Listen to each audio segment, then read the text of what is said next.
ಆದ್ರೆ ನನ್ನ ಹತ್ರ ದುಡ್ಡಿಲ್ಲ. ಆದ್ರೆ ಇದೊಂದು ಸರ ದಡು ತಗೋ ಇದು ನಿನ್ ಬಿಸ್ನೆಸ್ಗೆ ಸಹಾಯ ಆಗುತ್ತೆ.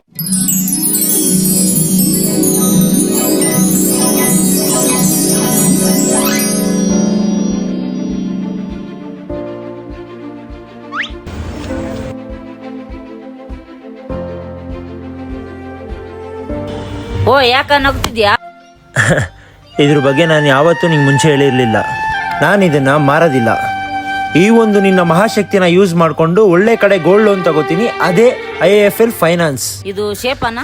Yes absolutely. ಯಾವುದೇ ರೀತಿ ಟೆನ್ಷನ್ ಇಲ್ಲದೆ ನೀವು IIFL ಕ್ವಿಕ್ ಅಪ್ರೂವಲ್ ಆಗಿ ಮಿನಿಮಮ್ ಡಾಕ್ಯುಮೆಂಟೇಶನ್ ಮುಖಾಂತರ ಗೋಲ್ಡ್ ಲೋನ್ ಪಡೆಯಬಹುದು. ಪರವಾಗಿಲ್ಲ ಮೊಮ್ಮಗನೇ, ಅಪರೂಪಕ್ಕೊಂದು ಐಡಿಯಾ ಹೇಳಿದ್ದಿ ಅಲ್ವಾ? ಮತ್ತೆ ಅಜ್ಜಿ ಇಷ್ಟೊಂದೆಲ್ಲ ಬಿಸ್ನೆಸ್ ಹೆಲ್ಪ್ ಮಾಡಿದ್ಯಾ, ನೀನೇ ಒಂದು ಹುಡುಗಿ ನೋಡ್ಕೊಟ್ಬಿಡಜ್ಜಿ, ಮದ್ವೆ ಆಗ್ಬಿಡ್ತೀನಿ. ಇಂತ ಕತ್ತೆ ಆಗಿದ್ಯಾ, ನನ್ನನ್ನೇ ಕೇಳ್ತೀಯಾ? ಅಜ್ಜಿ ಎದಳು ಎದಳು ಎದಳು, ಮ್ಯಾನೇಜರ್ ಬಂದ, ಎದಳು ಎದಳು ಎದಳು, ಬಚ್ಚಿಕೋಬೇಕು ನೀನು. ಅಯ್ಯೋ